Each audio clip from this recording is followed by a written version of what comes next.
Hello and welcome to episode 15 of Randomer Nintendo. It's been about a month. I think last time we had a literal rain check. I'm trying to remember what else happened that weekend. I guess nothing much to do with raining, but welcome back. We're all back. Us being, well, myself, Angel, and then we have Jason somewhere in the world. I'm on cloud 9 of Nintendo fandom. This is my month. This is great. I'm up high up there. Yeah. And that's with, like, them also burning them, but that just shows how much he loves Nintendo. Yeah, we'll get and then to we that. Also have, and then we also have Kevin, Ew. also somewhere in the world. Not on Cloud 9 of Nintendo stuff. I am still congested. Apologies. I'm getting surgery for it, though. So soon, Oh, damn. I will record and no longer sound stuffy. We look forward to that day. I'm sure your nasal cavities also look forward to that day. Yep. Yeah, it's gotten to the point where my doctor was like, yep, you just straight up need surgery for your nose. Like, let's do it. She asked me if I wanted anything cosmetic, and I was thinking about getting the Brad Pitt, but ultimately... Is there like a catalog book where it's like, I like that celebrity nose? Yeah, so Brad Pitt, I was like, you know what? Brad Pitt's a handsome man. And to have his nose... Hard to argue with that. I wouldn't say no to his nose. Who would? Not a lot of people. I'm sure some people. Exactly. But not a lot. Oh, kind of an odd question, but, I mean, ignoring the potential to just randomly upgrade in general, I mean, you're happy with your noses, right? I guess it's not really something you're like, yeah, I'm happy with, or just like, like whatever. Yeah, I'm happy with it. I'm happy with my... I've accepted that as a Jewish person, my nose comes with certain ratio to the rest of my face, but I'm fine with that. I'm happy with it. Well, alrighty then. But, alright, so, oh man, I wish I had a nice transition. Good luck getting out of that hole. Yeah, good luck. Well, I don't know a good transition, so I'm just going to force that one in there. So, yeah, we got, if anything, I feel we should just start with what I know is the thing that Jason's probably wanted to talk about. Dude, the I'm most, so excited. Yeah. Which is the fact that we got to visit Super Nintendo World, this time actually being Jason's first time at the park, and I guess also my first time, but second time seeing Super Nintendo World, which was also a very interesting experience. But I feel I might as well let Jason take the wheel here, so here you go. Between that, like... And go get shotgun real quick. I'm honestly, like, not just Nintendo World, in general. Shotgun? Wait, what did you say about shotgun? Yeah, it took me a second to realize... Did you hear me like? No, I said I'm giving you the wheel, so I'm gonna go ride shotgun. I heard I'm gonna go get a shotgun. And that's what I heard. I heard I'm gonna go get a shotgun. I was like, wow, he really doesn't want me to gush about Nintendo. He's like, we gotta shut the. Now he works at PlayStation. He's like, we gotta shut up the Nintendo fan. No, I am like living my best Nintendo life right now. Like, I mean, there's obviously Nintendo World, which we got to in a sec, but like the Mario movie ramp up. The fact that we still have major stuff like Zelda on the horizon. I was finally able to get my collector's edition for that the other day after trying for weeks. Like the nostalgia overload of recent releases on Switch. Like, I don't recall a time in my life where Nintendo's hit every angle of me as much as they are right now. Like, my life is all consumed by Nintendo at the moment. And it like this 60-day window we're in the middle of is just like it. I haven't even mentioned the Tetris movie, which comes out like 5 days on Apple TV before the Mario movie comes out. So like in the same week, we have an animated Nintendo movie and a based on a true story retelling of Nintendo history live action movie. Like, how is this all happening at once? How am I functioning day to day? I don't know. But yes, Nintendo World. Let's start there. So this was what, Angel, like 7 years in the making, 8 years, something like that since they first announced it. It's been a while. I definitely still, I don't remember when exactly it was, but I definitely remember just like, you know, seeing the press release or something that was just like a throwaway comment. Like we were together when it dropped. It was on Saturday or Sunday night randomly. Yeah, and it was just like, oh, I guess they're making a park. Like, who knows when we're ever going to see this? Yeah, we're like, and well, then, then a couple years later, we get the concept art, and it's like, oh, okay, that's kind of cool. Mm-hmm. And I think that's about the time when I stopped looking into the park to make sure that it was as much of a surprise to myself as possible, which was very much worth it. Yeah, you probably did a bit better of a media blackout than I did, although there were parts I definitely didn't expect. But yeah, at long last, you and I, your brother Elvis, my fiancée Rachel, we all went to Super Nintendo World here in LA at Universal Studios Hollywood on what else? March 10th, Mario Day. Although for those who are asking, what about Kevin? Kevin, we did invite you too, but I guess the timing didn't work out. So Kevin, you name a date You name a we know the place, but You know you what's name a really date and we'll be funny? back. I saw Elvis put it up on his Instagram story. I was like, oh, that's cool. They went. I worked from home, so I absolutely could have gone. Dude, you should have come. But yeah, well, that's just a good excuse for us to go back because we hit most of the park, but it was raining, so we didn't get to do every little facet. So I am down to go back whenever you want to go. You Yeah, name sure. the day. Yeah, Yeah, but it's just I forgot why I didn't commit to it. I think it was probably because of work, but then probably yeah, it just happened that Oh I ended well. up just working from home that day. You did get to dodge the rain at least. And it may have been the only day in like a 8-day window around when we went that even was raining. But it fortunately didn't. It's about to rain There's been tomorrow, a lot of rain lately, yeah. But unfortunately, it didn't like put a damper on the experience too much or the excitement or anything. At least not for me. I mean, Angel, I assume you had a good time too when we went. Yeah. Rain aside. No, just kidding. No, it was Oh, freaking it kind of awesome. sucked, but No, I think the rain honestly didn't really have any kind of detriment. Like, if anything, it was more like, oh god, I hope it doesn't get worse. And then at one point it did. But even then, like, you know, like I was pretty much prepared for it. I didn't have an umbrella, but I wore like, you know, clothing that if I were to get drenched, it wouldn't matter. It would dry up right away. I had like a windbreaker and poncho kind of thing. we came prepared. We were the parents for you and Elvis. Like Rachel and Oh, I yeah, rolled and- in with like 2 umbrellas, 2 ponchos, a whole little baggie. We had granola Yeah, bars so on because top Elvis of that, got I mean- hungry. Like we were the parents. I mean, that being said, we did get those things on the later half of the time, but I think that's when I think it occurred to us, or maybe someone made a comment. They was like, "Oh yeah." It's like, We're not good. We're not appreciate it. actual parents, so we don't know the timing. So yeah, we let it rain on you for 3 hours, and they're like, "Oh, do you need an umbrella?"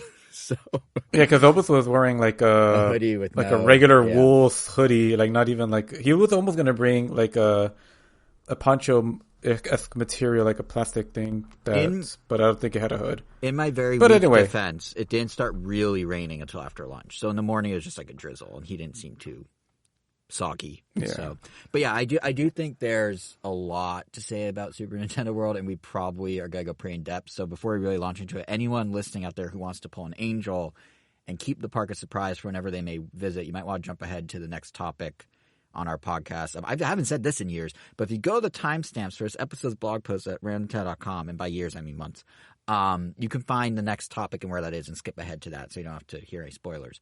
But for those who want to come along for the ride, because it's a theme park, haha, I think the easiest way to cover this might be to break it down into like the pros and cons of our experience and of the park. Which, to be clear, for me at least, are vastly skewed in the direction of the pros. There's not very many cons, but at least gives some structure as we kind of talk it through, because there's a lot going on at this tiny park. So, so if that's cool with you, Yeah, I to be think, fair, yeah, I go ahead. don't think I would really have any cons. Like any cons that usually come out of me. Well, no, I take that back. They're like, I they're mean, like and it's diet the, cons. They're and, like and, cons. and it's the same con that I had even in the Japan one, because it's like a core aspect of the Mario Kart ride. But point is, like, any cons that I do have are more like it's just a little bit better in the Japan one, but I'll explain why that almost doesn't even matter. Right. in a Yeah. bit once And Jason gets cons I into it. use loosely. It's just there are some downsides to the current Hollywood park and its size, really. But okay, so I think for me, the number one pro and most immediately obvious the second you enter the park is just the outstanding attention to detail. Like, there is fantastic attention to detail. Like, literally, the moment you walk through the warp pipe, you're inside Peach's castle. Some of the most iconic, like, paintings from Mario 64 are on the wall. You leave that room, and you're now in this, like, multi-story space full of animatronic moving enemies and items and classic Mario music blasting and mushrooms of all sizes. It just feels like the Mushroom Kingdom really came to life.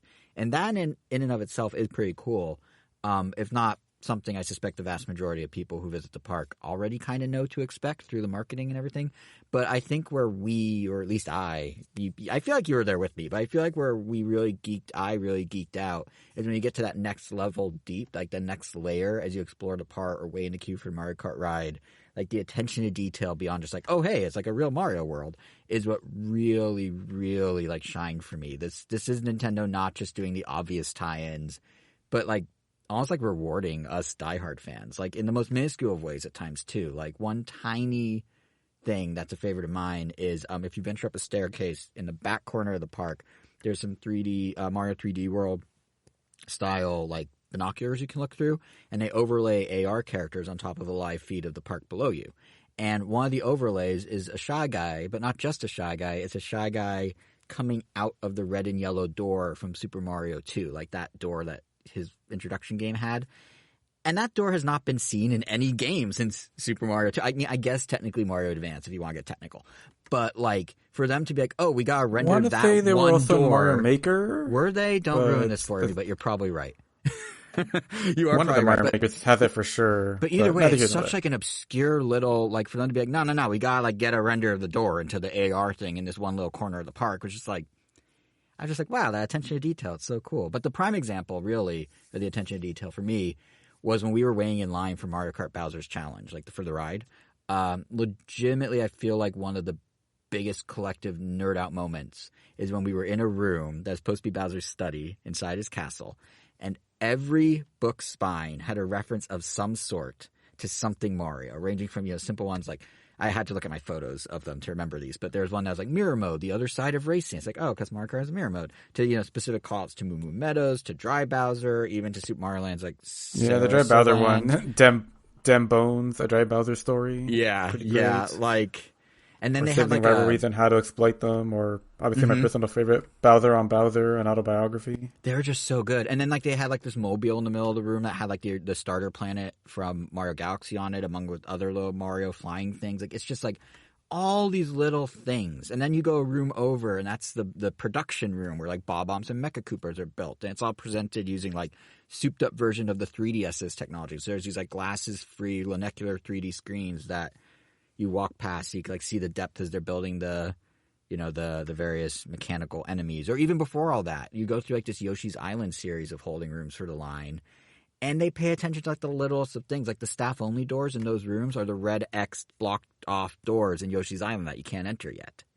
Like it's just like little things like that. It's just like, wow, someone really like dug through the source material, and I was just super impressed. And Angel, you're actually saying that those Yoshi parts that you wait in line for in Bowser's Challenge in Mario Kart, those aren't in the Japanese market, right? Those are actually the waiting areas for Yoshi's Adventure over there? Because in Japan, you have the Yoshi's Adventure ride that we don't have here in Hollywood. So instead of basically throwing away all the designs for the queue of the Yoshi's Island ride, they just added it to Bowser's queue, which I thought was a really great way of, like still having that Yoshi's Island theme, but it's like the best they can do without the ride, which honestly it's a pretty good trade-off. And you also get a cave section that I'm like pretty sure wasn't in Japan, because I don't remember seeing that, like seeing the giant mushrooms, the stars, the crystals growing from the walls. Surprisingly, they didn't pick the most iconic music from any underground theme, even from Yoshi's Island, but yeah, that's weird. It was still really cool. But Yoshi's Island in general, like I feel like we're having some sort of like Yoshi's Island renaissance or something right now, because besides the park, I don't know if you guys have checked it out yet, but the new Mario Kart DLC that came out like a week ago, the fourth wave of the Booster Course Pass, these standout tracks, like there's a lot of good tracks in there. Older tracks, tour tracks, Waluigi Stadium's in there, that's cool. But like the standout track, Yoshi's Island. And it has the music cues from the game. It takes you through most of the different environments of the game. The coins are changed to Yoshi coins. There's floating question mark balloons. If you shoot them, an alternate path appears. Like, it's really well done, both in design of a track and as like an homage to Yoshi's Island. And I don't know if it's just synergy with the park, or maybe some Mario movie moment, or if Yoshi's Island as a series is about to just make a big comeback. But it's really cool to see all this Yoshi stuff happening all at once like this. Like, it's been so long since they really paid any attention to Yoshi as like an independent character with Yoshi's Island. So I don't know what's causing it, but it was nice to see and to get to walk through at the park. But yeah, back to Nintendo World. I think the attention to detail that we were just talking about also spills over into a lot of the gamification that Nintendo and Universal did throughout the park, which was pro number 2 for me on my list. So if you buy the $40 Power Band, which I highly encourage you to do, but don't do what the guy we saw did. A guy walked past us and he was wearing 6 power bands, one of each. There are 6 you could choose from. He bought all 6. He put them all on. He looked ridiculous. It's like that person that just carries a bunch of switches for Street Pass. So yeah, Oh, you mean 3DSs? Yeah. 3DS. But even that, or like the guy that played Pokemon Go with 7 phones. Yeah. When does the eShop close? Isn't that this March month? 27th. Did it close already? March 27th. Oh, okay. Yeah, 2 weeks from the day we record. less than 2 weeks by the time this gets posted. And we'll still be able to re-download stuff we had I believe purchased? so, but anything new, you gotta act fast. There's actually a couple great if there's stuff you're not sure, like, oh, is there anything I'm missing? Kit and Krista, who used to work at Nintendo but now do their own content creation, the Nintendo Minute people, they put out, like, just in the last couple of days, like a top 5 Wii U and a top 10 3DS. Actually, I was just watching them today. They're pretty good. Like, they're pretty good recommendations. So if you need a few things to choose, that's a good place to look. Yeah, there's a couple things I want to make sure I grab right before. Nothing too crazy, but okay, good to know. Yeah. The main thing was that I could re-download stuff since. Yeah, I want to say you can, yeah. But anyways, the Power Band. So yeah, if you buy the $40 Power Band, which you should definitely do, this opens up the whole gamification side of things because you have the ability to tap and interact with various aspects of the park. The bigger goal is you can complete different challenges around the park to unlock keys, and those keys let you enter Bowser Jr.'s castle for a showdown against him, which is very much, kind of like the boss fight for this little world you're in. And even in the castle, without spoiling anything, because honestly, the fact that you and I, Angel, went in knowing nothing made it that much cooler. But the attention to detail, even just what those details are, it's super awesome. We were geeking. I think that's the other place we geeked out probably the hardest was in Bowser Jr.'s castle. Yeah. It was so cool. Go ahead. The music was great. Just, the items they have there, the game itself. But yeah, that one I intentionally left blank for our visit specifically. So definitely which I appreciate that we gotta have that moment. But yeah, it's not, to be clear to anyone listening, don't oversell it to yourself. It's not a full ride, but definitely don't skip this part of the park. It was a very it's not a full ride, but I don't know. Honestly, it's kind of cooler. I think this is always a sentiment, but I think that was probably the coolest surprising thing about it. Just kind of how that gamification comes together, because it's like there is a goal to the end, and I feel like the goal was worth it. It's really well done. Maybe. Yeah. And no one's talking about it. That's the thing. Like, I had no idea that even existed. Maybe it's a good thing, because it was there was surprisingly, like, some of the lengths for the minigames themselves were just long enough that made the minigame itself feel that much not great. But, and I think you pointed this out, Jason, that these minigames were designed to be you just walk up and do them. And for specifically the one where you have to like spin a crank to knock a Goomba down, that one makes sense. It takes like 5 seconds to complete. You can only do it one at a time. It definitely feels like a fidget toy for people just like chilling. I was like, oh, maybe I'll just play this for a little bit. Mm-hmm. But when it became like a 20-minute line and you have to wait for people to do it one at a time, back to back, like it just feels like oh god, like it just feels almost. But like then Bowser Jr. because the game itself like wasn't that great. But they have some other really great ones. Like I almost kind of wish most of them were these like optional multiplayer or just like frantic ones like we did when we had to like turn off alarm clocks to not wake up a piranha plant or flip a bunch of panels to be the same color, be it blue or yellow. Like those are really great. But I feel like I feel like we should. I was just say I feel like we should back up and explain like what we're talking about real quick for folks who don't know. So basically, if you've ever attended, bear with me, if you've ever attended a Nintendo booth at a gaming convention, it's sort of like that. So to get to Bowser Jr.'s castle, you have to go to different stations and play the thing, at which point you earn some proof of your engagement. In this case, digital keys in your companion Nintendo World app.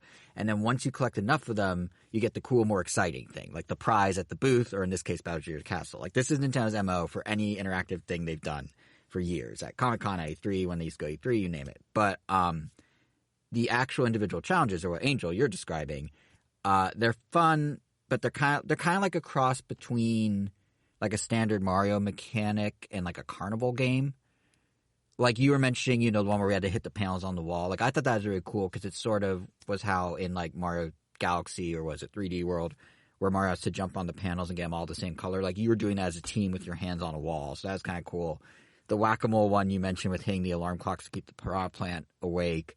Like, that to me was basically like a really souped-up Mario Party-ified version of, like, a traditional carnival whack-a-mole.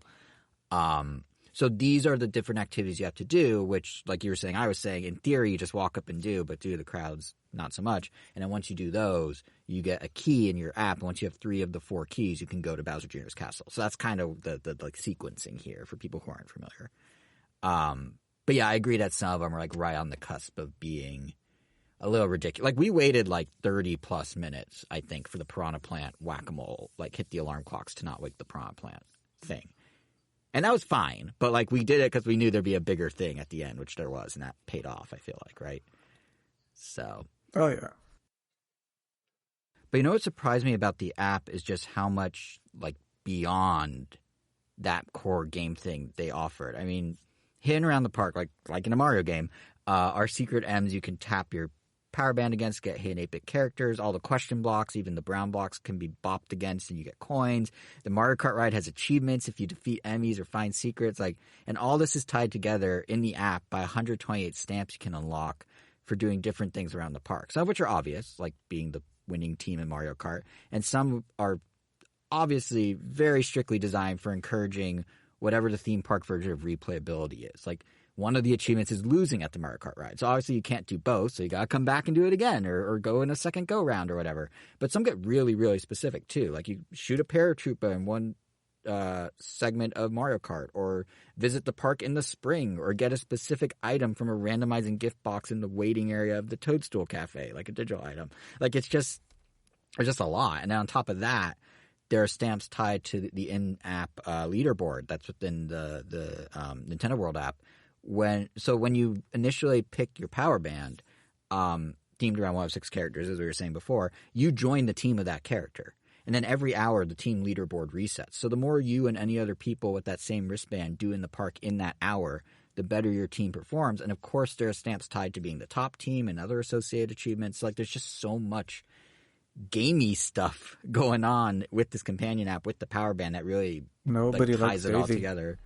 No one likes Daisy. Yeah, it was like what, like double-digit points when every other team was getting triple. It was something? It was like 60-something, which means it's like maybe one person playing. Yeah, and not even very much, because I feel like if you just like go all out on one question mark block, you're probably gonna get around like 50-60 coins. So the Daisy doesn't have the most enthusiastic fans, which is kind of surprising. Yeah, you would think someone that went out of their way to pick Daisy would be like the diehard. But yeah, the whole thing just it very much feels like you're part of this big game. Like, even the leaderboards, I forgot to mention, they have a friend system. So like, you can compete not just against the teams, but the people you know are in the park with that day. And it's a game with replay value, because if you want to be a true completionist, you gotta come back. Like, we were there for hours, and I only got 36 out of 128 stamps. You got fewer. Rachel got even fewer. Granted, some of the stuff didn't scan, like on Mario Kart, right? But nonetheless, even if you scan them, we were only at like a quarter of the entire offerings. So, there's definitely, like a good Nintendo game, reason to keep returning to it and playing and getting involved. Which brings me to pro number 3, or at least my pro number 3, the Mario Kart ride. Now, this one people seem a bit more split on than other aspects of the park. But if you're interested in like the most gamified, gamiest feeling part of Super Nintendo World, in the most traditional sense of what is a game, this is definitely it. For those familiar with, I guess this is a fair comparison. What do you think, Angel? For those familiar with, I'd say, like Toy Story Mania at Disney California Adventure, this is like that on steroids, essentially, right? Yeah, that's usually that's usually the right I've compared it to explain it easily. I'll say it's like they turned the Transformers ride into Midway Mania, and made it less jerky, because it's incredibly smooth compared to some other rides. Oh, that's true. Yeah, but that's true. That one doesn't have you shooting stuff, so it is more of a right. Yeah, you get some burst of speed. This one simulates burst of speed. You've been on it twice. Do you want to explain kind of high level how it works? Yeah, so essentially, they did a really good job. Like, it works. This is an AR game where, if 4 people ride on a cart, and in front of you have to put on like a visor, pretty much with a lens that projects the targets and the other racers being Team Mario and Team Bowser, onto the track. They themselves are also targets. The Bowser team, not the Mario team. Yeah. Yeah, if you shoot the Mario team, you don't get any points. You only get the coins for hitting the Bowser team, and as And while you're also doing that, you have the steering wheel, which of course, if you turn when you're supposed to be turning, basically on turns, you just get additional coins sprinkled into your score throughout the track. And if you get more than 100 coins, you get the Universal Cup, which basically means you get the Universal Stamp. And a gold stamp game, in the app, mind you. Yes. Yeah. And essentially, as the track is moving along, you see tangible, like, animatronics. You see, it's an actual track. It's like a big, I don't even know what shape it is, but, you basically go on a long round track and you go through different themes, which is really awesome. You go through your underwater theme, your sky theme, your Bowser's Castle theme, your Rainbow Road.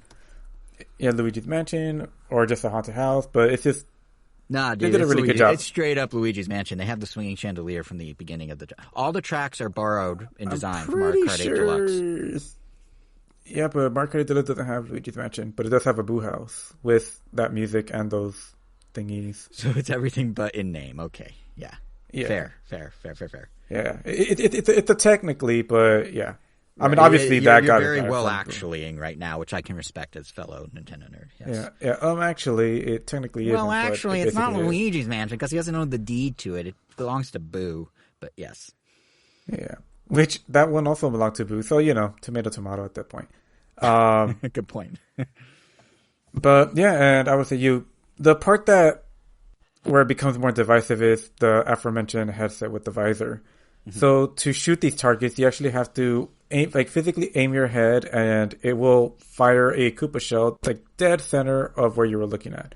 Very accurate, very responsive. It works. Where you get the divisive part, and is whether if you get dizzy easily, you're not going to have a good time, because these characters are just running all over in front of your face, both friendlies and not friendlies, as well as enemies when you're scanning for targets. If you get motion sickness easily, I can see you not enjoying this. Thankfully, I do not get sick easily. So and to clarify, you mean with the visor? If you don't have the visor, you still have a dark ride with some effects and stuff, and you won't get motion sick. So. Yeah, obviously you'll miss out on some of the things because the Koopalings and Bowser will actively assault you. Like Bowser will throw a blooper at you. So if you're not wearing that, you're gonna miss out on some of the, I guess we'll call them scripted moments.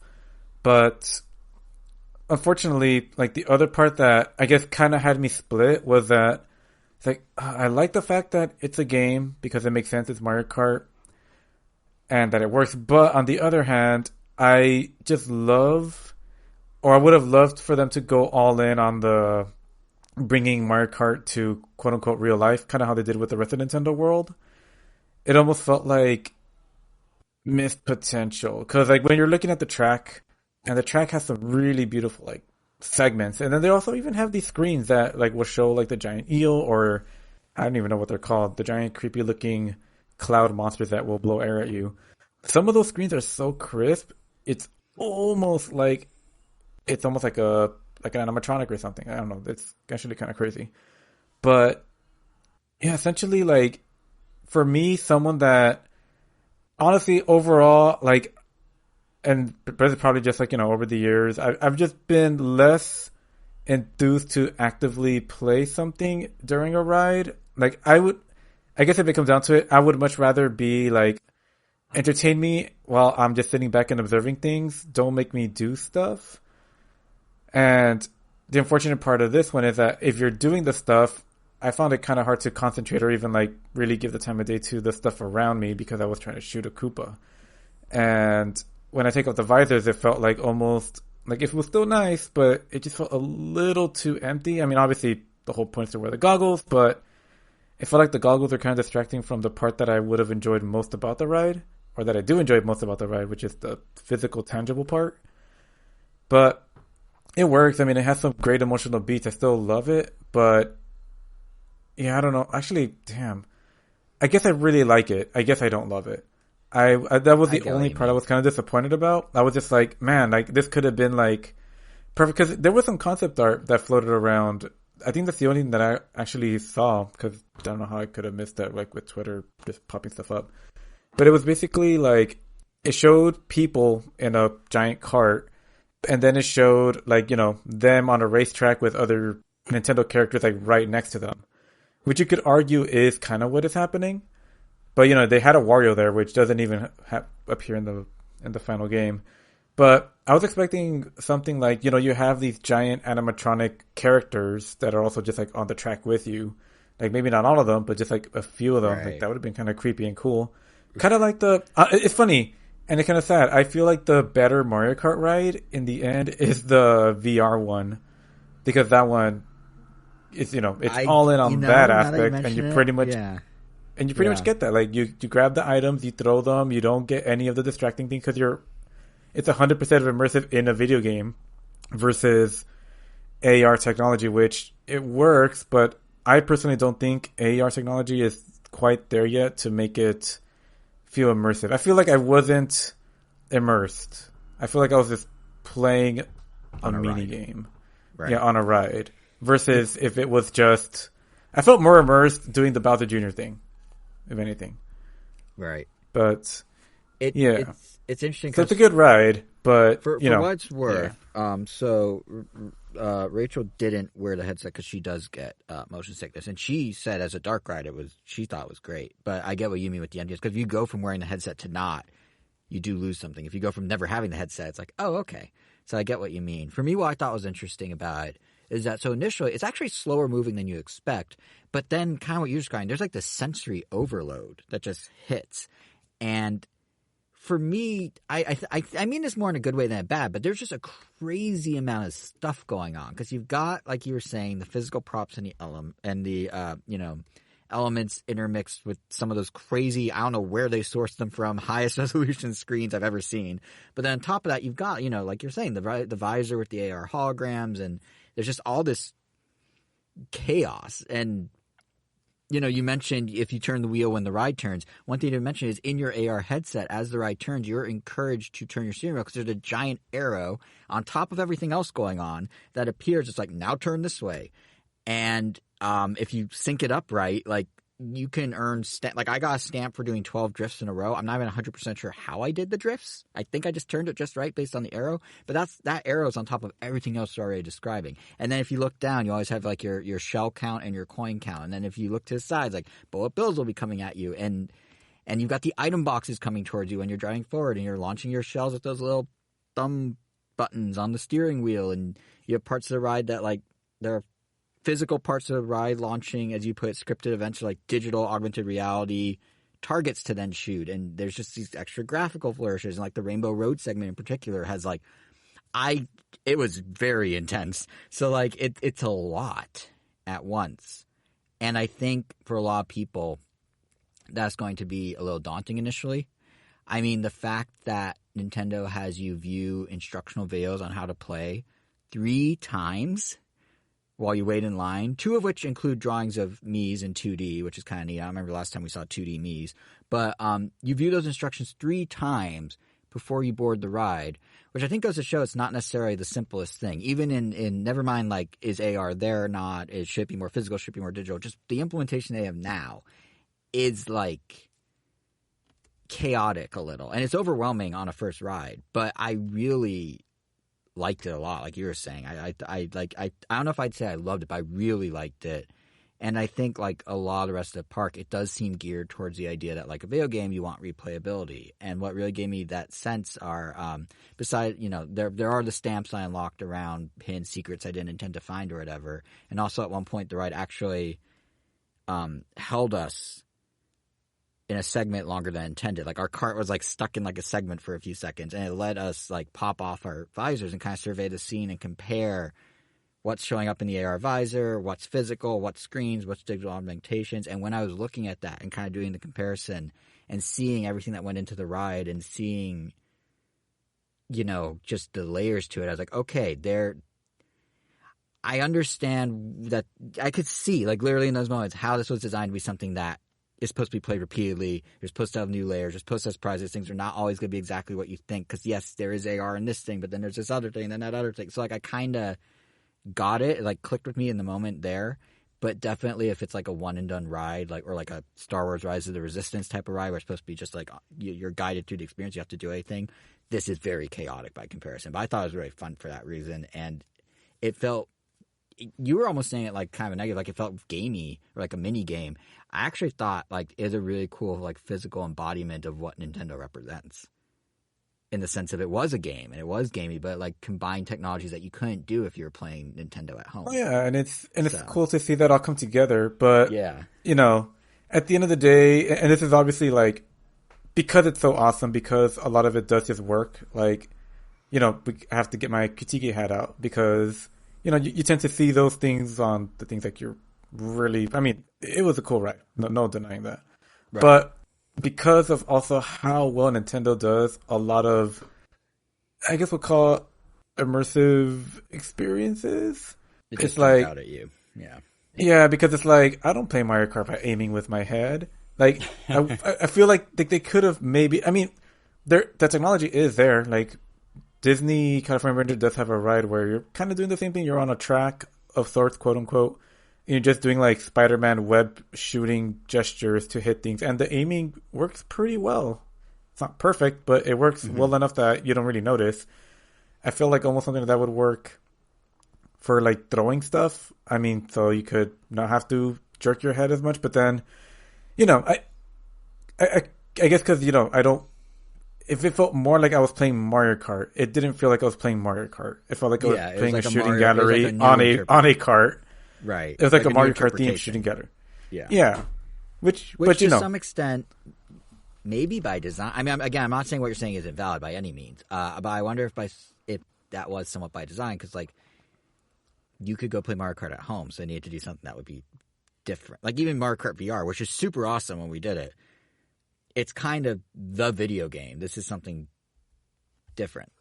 No, yeah, and for the purposes of like, I mean, it all ties together with the park itself and like the whole like wristbands and collecting coins and all. So like, yeah, it's definitely a great way to gamify it, where you do have to come back multiple times. Because obviously, yeah, we were seeing some really high scores, and it's like, Jesus, they probably have like everything memorized, and I'm sure there's still some little secrets and stuff out there. I mean, there's always for sure. Like that random paratrooper I got a stamp for you, and you've done it twice already. Like, did you? Yeah. How do you? Feel? Like this was your second go, so did it feel different than the first? Like, did it feel less chaotic? Did it feel like you had a little more grip on what was going on? Like, how was it for you? Time two versus it felt the same. Time 1? I felt like. Oh, okay. I mean, I still loved it. Like, I mean, obviously, like the Rainbow Road part is like the best part, but yeah, it is. But yeah, it honestly, like, it just keeps making me go like, man, I wish it was just like a ride, just a ride. Like, right. I hope they did that with like the Donkey Kong ride, but then if it was just a ride, then you wouldn't have the implementation of the wristband, which I feel is really cool. Like, they shouldn't. I'm glad they took a risk. They tried it. It works. It's definitely chaotic. It's sensory overload, but yeah. I feel like for me, it definitely like felt like the right type. Yeah. But the thing is, I don't like that, it sets new expectations. I mean, obviously, I had no idea what they were going to do, and it still blew my mind in certain aspects, but now it's just like, oh, I want them to take this further. We'll see what they can do with it in the future. Right. And the thing is, maybe have a nice combination of gamified rides and just enjoy them rides. I don't know what to call them. And I'm very curious because, like, most rides, like, if you go to a lot of Disney or Universal rides, they feel dated once they get past their source material, right? Like, one thing I noticed when we were waiting to get into Mario Kart is they were using footage of Mario Kart 8 Deluxe on all the, like, they had a Mario Kart TV room you go into, and they had all this footage of the game, and I'm like, oh, that's going to be, like, in 10 years when you go look at, like, I don't know. I can't think of an example. Like, the Toy Story rides and all the footage of, like, the instructional videos, like, old Toy Story, not the new renders or whatever. But the advantage of something like this is so much of it is digital. They could swap it. So in theory, they can keep this exact same ride and completely redo the headband so your field of vision on the AR visor is twice as wide or something. Like, there's a lot of interesting ways they could sort of upgrade this without having to rebuild it in any way, shape, or form. So I'd be curious to see, like, the fact that it is so digital, what does that mean for not just future rides as this being the new, like, barometer, but also how this one can change and evolve compared to more physical ones. So that'll be kind of interesting. Yeah, prospects anyway, are pretty exciting. We were kind of sorry, what? Yeah, prospects are pretty exciting overall. Oh yeah, for sure. And we were kind of touching on this because I was asking you like, how is it in LA versus Japan, or how is going in LA again versus Japan the first time? I feel like the Japan comparison in general kind of is a good pivot to what perhaps I wouldn't call these cons. I said they're pros and cons, but the things that perhaps Super Nintendo World wasn't as strong at or in my opinion. I think one a lot of people will pick up on very quickly, even compared to the Japanese park, and you can confirm this, Angel. It's small, Super Nintendo World Hollywood. Like, small, right? Like, Japan was bigger, right? It is. I mean, it's not that much bigger, but it is bigger. I mean, essentially the biggest thing you'll notice right away when you enter is that, well, first of all, the tunnel is also much longer. So you get like, it's funny actually, the area leading up to Nintendo World in Japan is like it's a long road that pretty much starts like with like little to no Nintendo theming. And then little by little you get like a manhole with like the coin symbol on it, or like some score stencils on the floor, or you start to get like a pipe pop up. And then as you keep going, you're passing like the shrubbery and stuff, then you see like the entrance with the pipe and everything. And then you go through the pipe and it's like maybe like twice as long as the one in LA, because I felt like you pretty much, there's like a short distance where it's just pipe, and then suddenly you're on the other side in Peach's Castle, just like in the one in the US. Right. Except over there, you're already on the second floor of this like two-tiered area. Oh, interesting. And so theirs is mostly two-story, while ours is just the edges are two-story. yeah, and in the US, you only end up in the second story if you're in line for Mario Kart, or I guess I go exploring that Bowser Jr. side.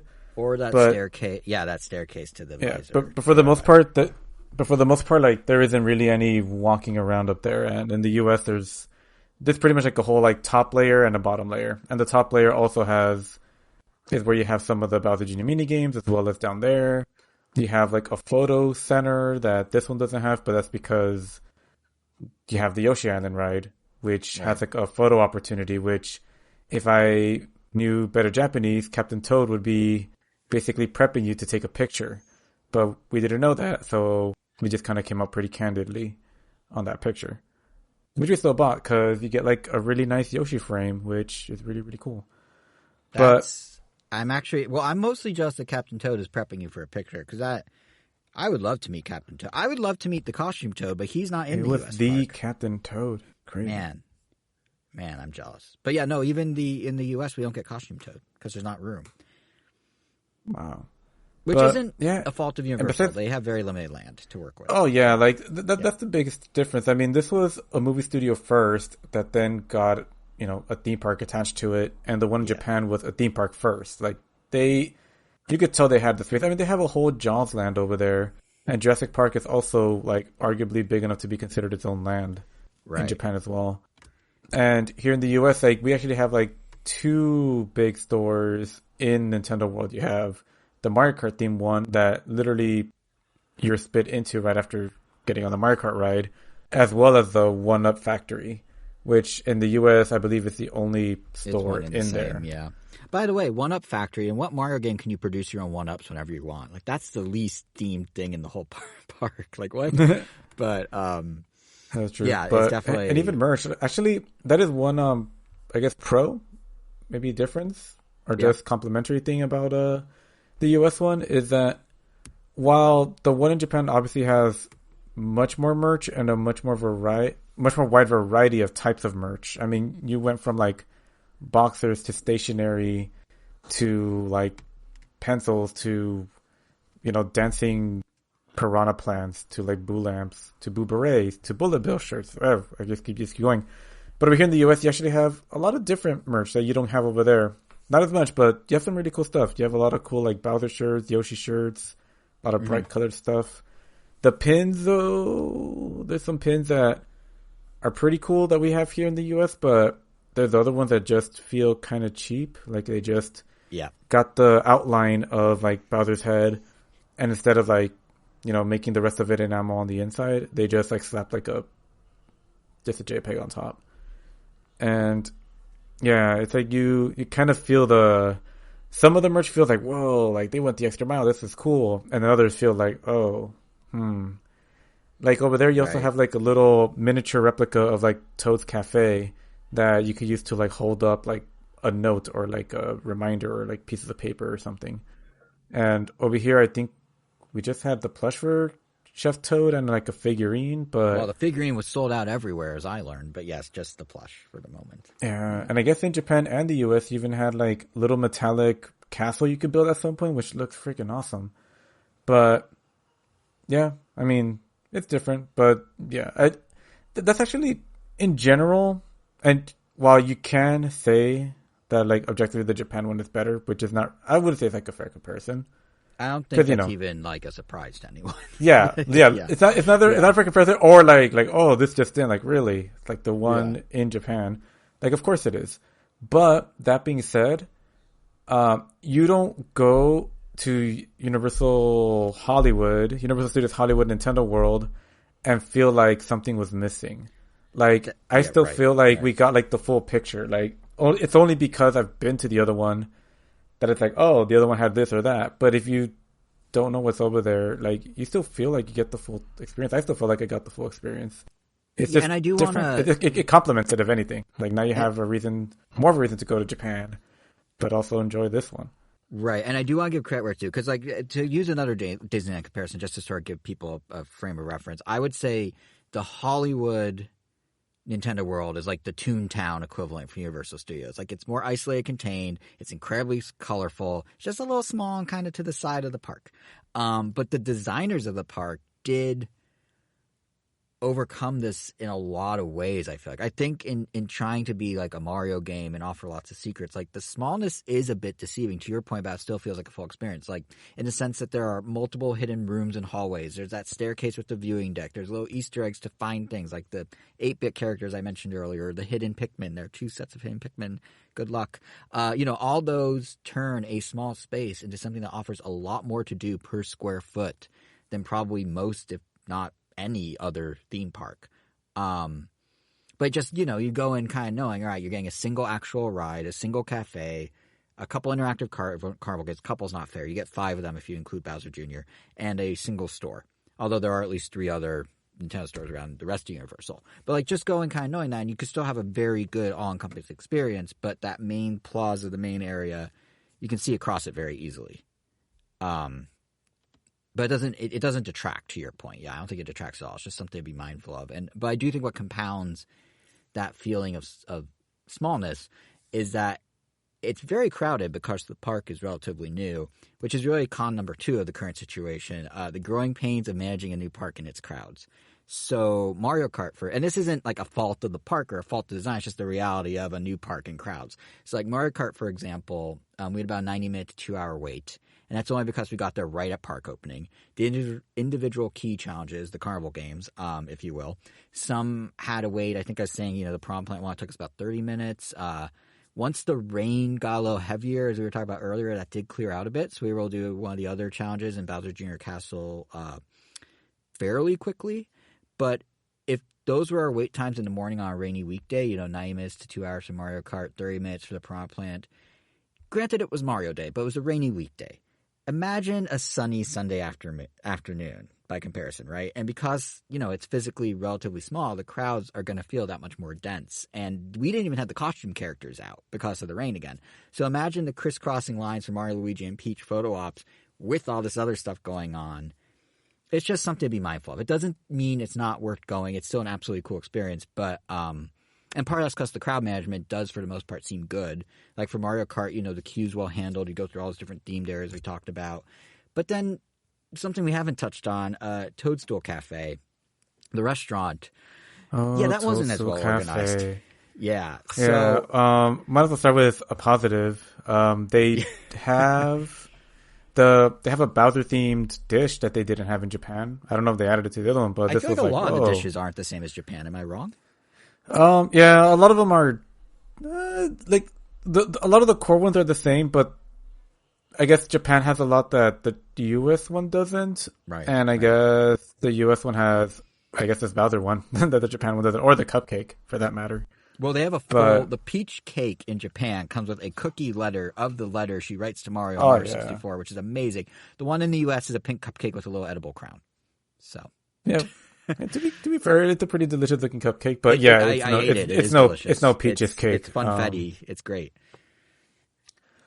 But yeah, I mean, you have this Bowser dish that is literally just a pound of meat with like a Bowser shaped piece of bread and some spicy sauce, which is really awesome. We even got to keep the flag at the end with the has like a tiny little plastic flag that has Bowser's emblem on it. We need to back up. Hold on. You can't just say it's a pound of meat. It's a meatball. It's not like they just gave you a chunk of meat. Like it's with spices and stuff. That's what the description said. 1 pound of meat. I know, but it's like okay, sure. If I say meatball, I feel like it makes it sound smaller than it is. It's a it was a big huge meatball. meatball. The Bowser bread was super cool. It looked just like the emblem. Yeah. Mm-hmm. And when you finish the bowl, there's like a black Bowser imprint on the bottom of the plate too. But yeah, also another one of those things like almost every, I guess, themed area you go to has at least some kind of paid upgrade where you get to keep the plate or something. And this is the first time that obviously we really wanted to do so, and they just didn't have that option. I wanted that Bowser plate. You can keep 1-up mushroom cups that you can pay $20 for and put soda in. And it's literally a 1-up mushroom with a straw sticking out the back. But the plate, the tableware at Toadstool Cafe was so nice. Like it was the outfits they wear with the little like mushroom emblem on, like stitched in. So nice. It was really well done. Oh yeah, those are really nice. The smocks or whatever they're called. Yeah, or whatever they're called. And they'd wear little berets and the food was still good. Like the Mario burger was pretty filling, and I finally got my Mario hat. So I think I'll have all the plastic doodads that you can get, except for a little Mario that you get from a kid's meal that Jason got. Which I have, because I got the kids' meal, which actually is large. That's the thing. Go in knowing all the portions are actually pretty big. So we definitely They're American sized on our side. Yeah.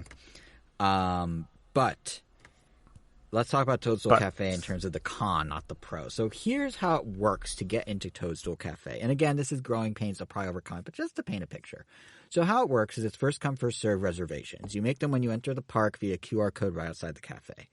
I think by 11 a.m., give or take, they were gone for the day. Like, that's how popular it is right now. Thanks to you, Angel, and Elvis, the hustle of you two, we have a perfectly timed reservation for 12:45 p.m. Great lunchtime time. So once you get there, you wait in a line to get in.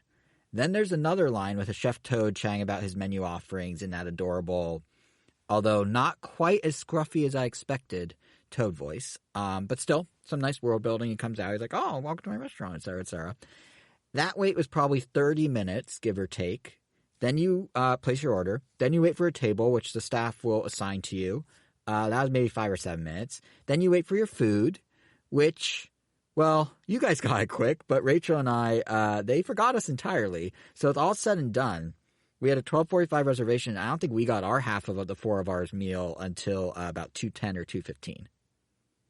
So I can easily chalk this up to being, it's a new opening. There's growing pains with crowd management, like I was saying, what have you. And you could tell the cafe is set up to not have anyone wait this long, from the frequency that Chef Toad walks into the screen to welcome guests. Some of the really cool in-cafe animations in the fake screen windows I won't spoil, but we ended up seeing that experience play out twice. We heard Chef Toad spiel maybe like 7 or 8 times. So that did seem a little off, and clearly they were just trying to keep up with demand. But I think it really just goes to show that for the foreseeable future, if you go to Super Nintendo World, the huge crowds are going to be part of the experience for better or worse. And you just need to kind of mentally prepare that, like, it's a new park. It's a smallish park. There's going to be crowds. You're going to have to just roll with it. And if you go in with the right attitude, it'll be great, but just go in with that attitude. Just know going in. Or decide, wait a year until it dies down, or 6 months or whatever. But, yeah. Was there anything else you wanted to say from your end, Angel?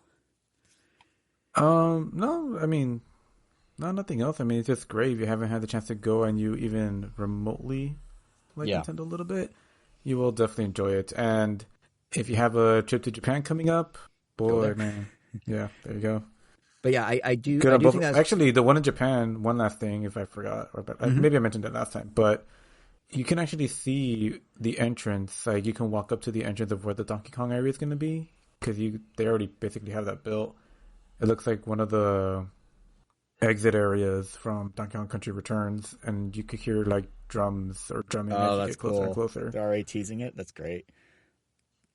But yeah, that's pretty much But it. yeah, I think Super awesome. I do want to say I think obviously we got into some real like drilling down to the nitty gritty, like in terms of like how the food was served and the time it took. But like big picture, can I just say that having something like Super Nintendo World, not just in our own backyard for us here in LA, but existing in any capacity is just so cool for us longtime fans. Like, sure, any age group that likes Mario will enjoy it for sure. Like, the park even puts all the question blocks at kid height exclusively because, there's a huge demographic who will attend and enjoy it and need to be able to hit those blocks.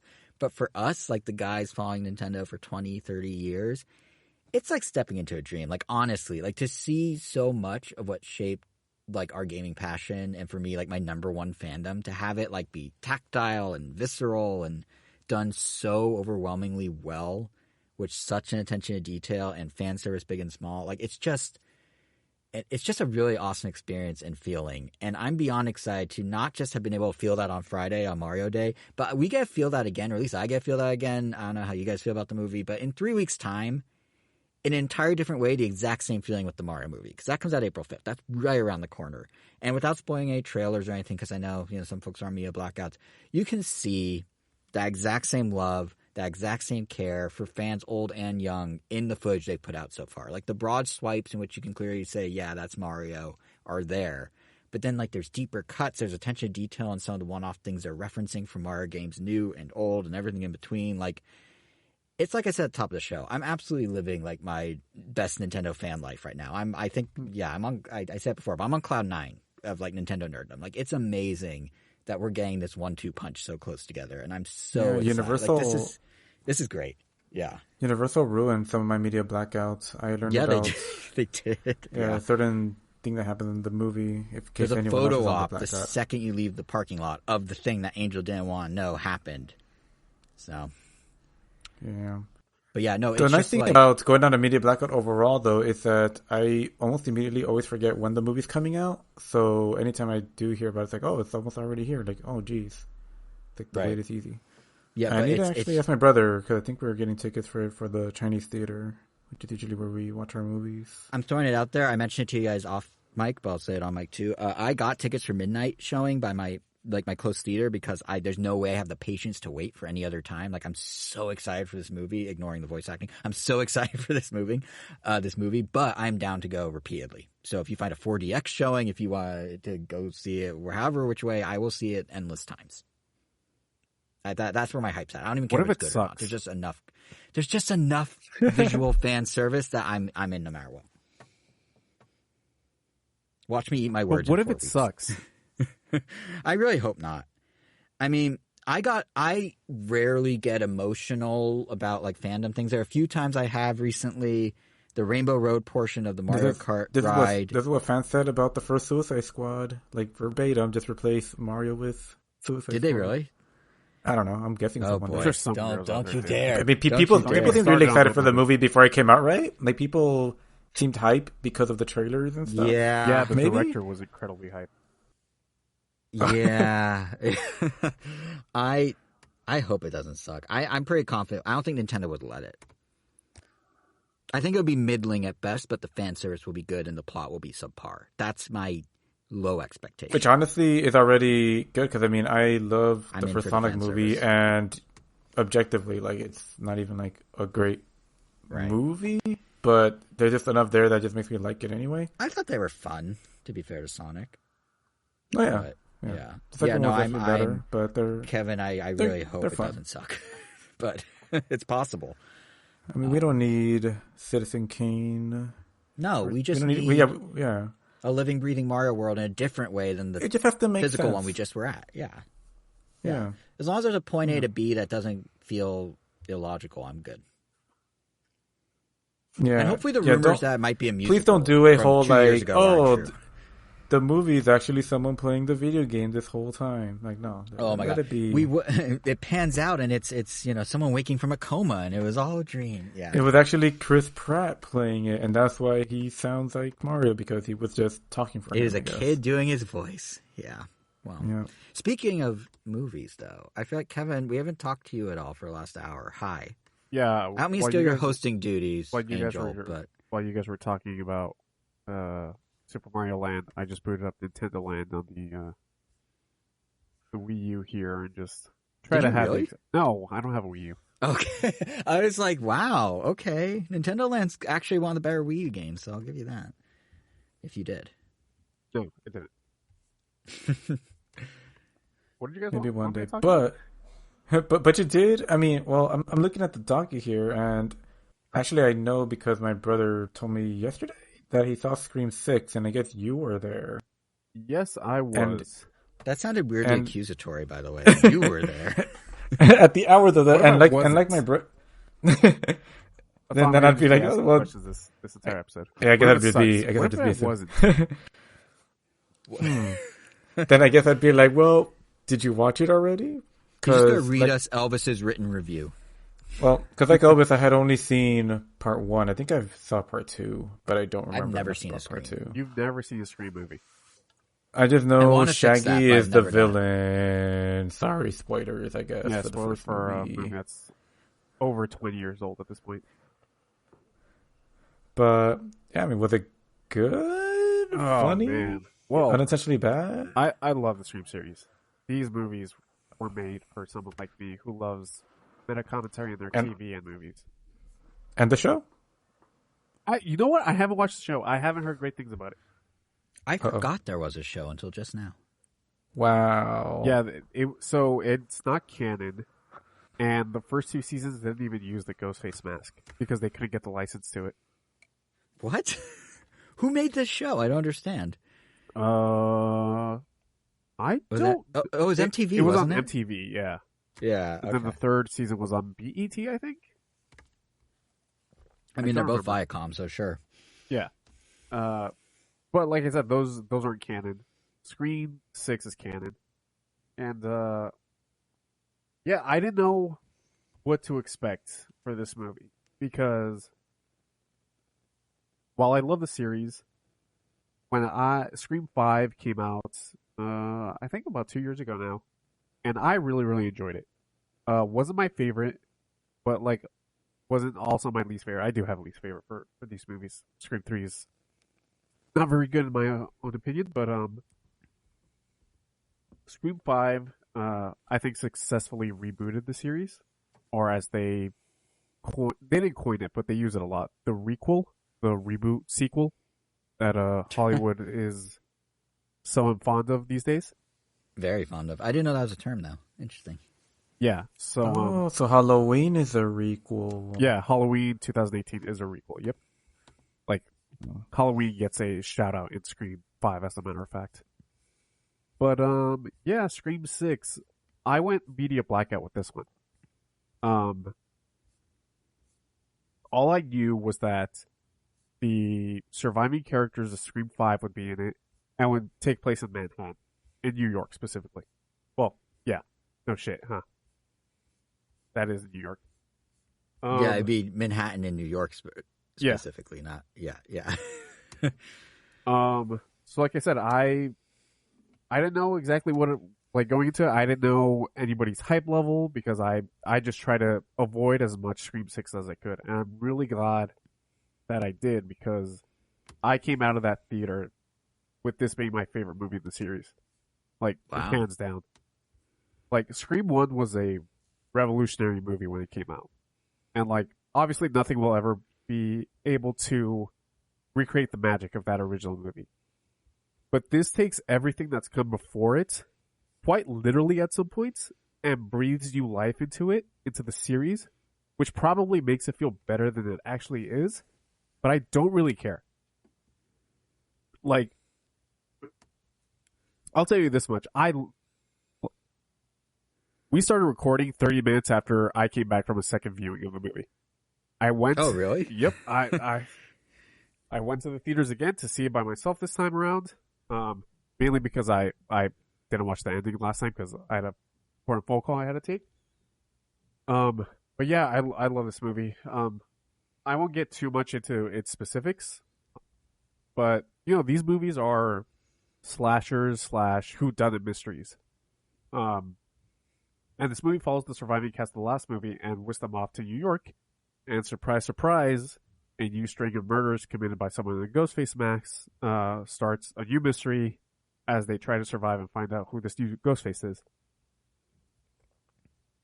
And like, boy, do people get messed up in this movie trying to unmask the killer.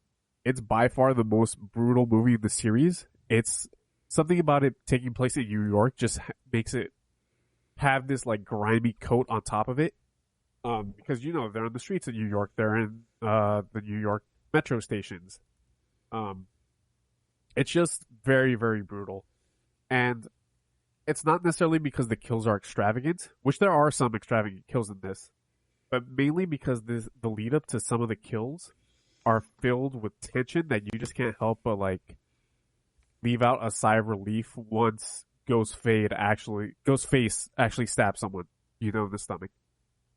It's by far the scariest movie in the series. Not necessarily that it's like scary, but some of the Scream movies almost don't try with their horror. Scream 3 is a perfect example. That movie is just camp. And Scream 4 tries to be like, it tries to have its tension, but this comes from the directors of Scream 5, and they know how to do tension well because aside from these two movies, they also directed a movie called Ready or Not, which I don't know if either of you guys saw. I know of it. I haven't seen Yeah, it. same here. I know it exists. Yeah, like that movie. Once I found out that Scream 5 was in the hands of the guys that did Ready or Not, I was like, okay, the movie is in they're in good hands because they know how to construct a dark but incredibly funny like horror movie. But like for a movie as dark and visceral as this one, it's still incredibly fun. Like, you actually care about the characters and their relationships. It's full of fan service that like a diehard Scream fan like me lives for, and it even includes a few series firsts that just had me like internally pumping my fist up in hype. I'll tell you guys after the podcast. I don't know if you guys would care, but like there's one thing that this movie did that we see for the first time. And it clicked with me, and we went with another friend of ours, Matthew, and I brought that up, and he was like, "Yep, that part was awesome because it was just something that we'd never seen before in a Scream movie." Like, Jason, you and I talked about how Quality? No, just kidding. I don't know. Oh snap! What were you saying, Kevin? Me and you talked about how Rian Johnson is going to have a hard time trying to subvert expectations for the next Knives Out movie. Oh, totally, yeah. I now feel the same way about the writers for Scream 7 because this movie subverted my expectations for what a Scream movie could be within the first 10 minutes. Like, oh wow. It took me for a loop that I'm sure it took a lot of people for a loop, and then almost immediately takes you for another loop within like the span of 5 minutes. I'm sorry. Okay. I just need a water. Oh. Ghostface got to Kevin. A very aggressive thirst. What's your favorite scary movie? Yeah, like if you're planning to watch this movie, watch it with a full theater because like the reactions that I got on my first viewing, which to be fair, it was on Saturday, were amazing. Like people were cheering at the carnage that was on screen. It was so much fun. Yeah, Scream. I can't recommend this movie enough to like fans of the Scream series. Obviously, if you're a fan of the Scream series, you're gonna watch this. But I don't know. Like, I almost felt bad.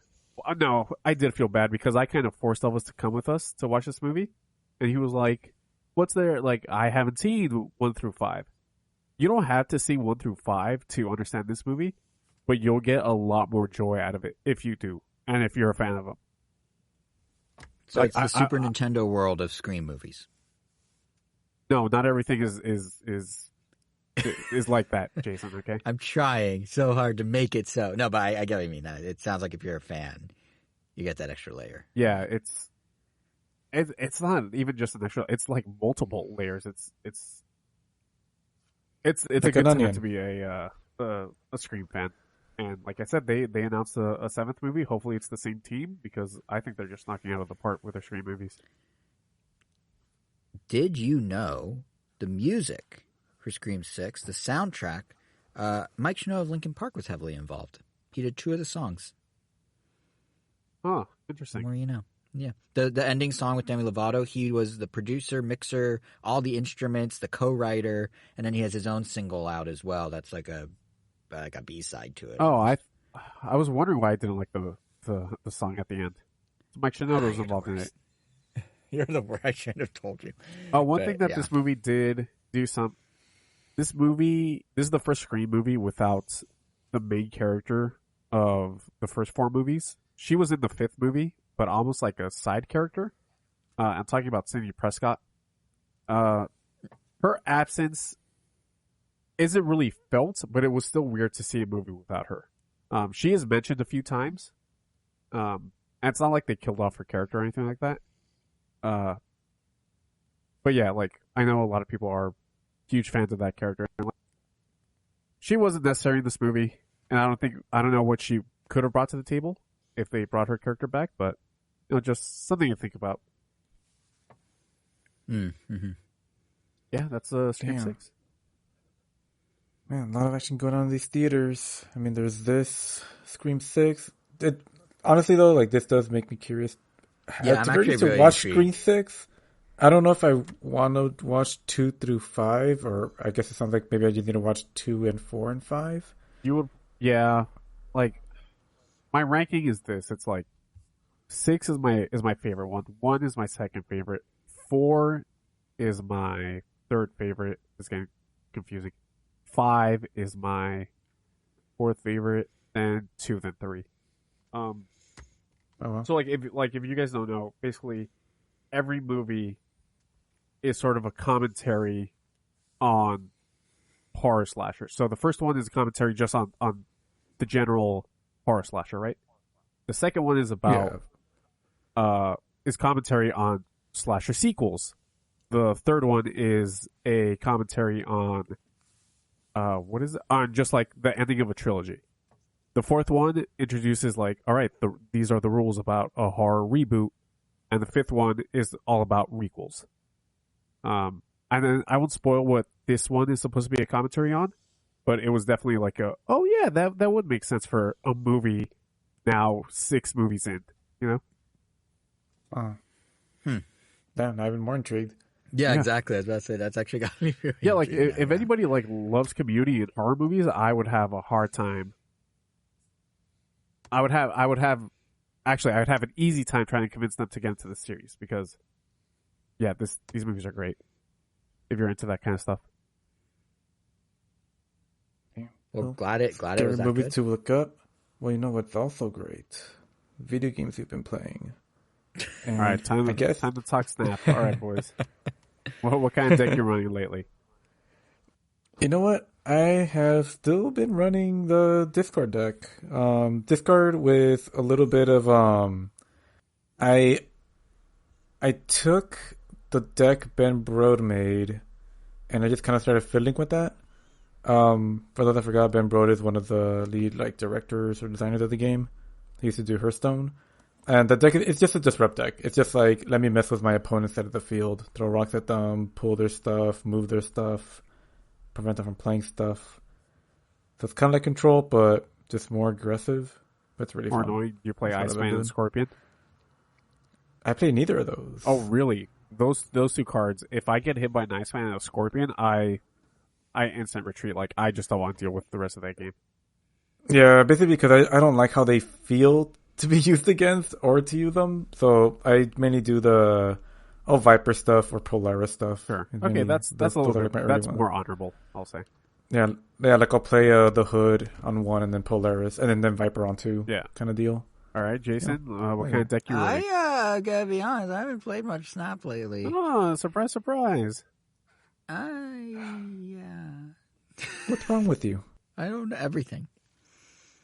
Wow. Wow. Well, because I'm you haven't played sorry. Snap, but I hear you actually added a game to your games they beat Completed list. All list. See, 4 of yeah, them. this I've been in terms of like actual games I'm playing. I've been on a big old game kick lately. So that's why I've been Whoa, playing actual Snap. games. I guess Marvel Snap isn't an actual game. No, I didn't say actual. I was saying in terms of games I've actually been. Oh, I see. Yeah, and I meant games have been actual games I've actually been playing, as in not Snap because I haven't actually been playing it. Not I mean, an actual actively game. playing. Sure. But yeah, it's been old games. I I think it's probably actually because Nintendo's been on that same old game kick, right? Because like they got their new stuff with Nintendo World Mario movie, as we talked about a lot. But if you look at their game output of late, a lot of it is like retro revivals. You know, GoldenEye on Switch Online back in January. That even has its own commercial. Have you guys seen that commercial? Basically, it's like two gamer dads put their kids to bed, then start playing each other online, and they're transported back to their childhood bedrooms in like the 90s with their N64. It's really well done that. But yeah, besides that, obviously, there's the Game Boy stuff on Switch Online. There's Kirby's Return to Dreamland Deluxe that came out a couple weeks ago.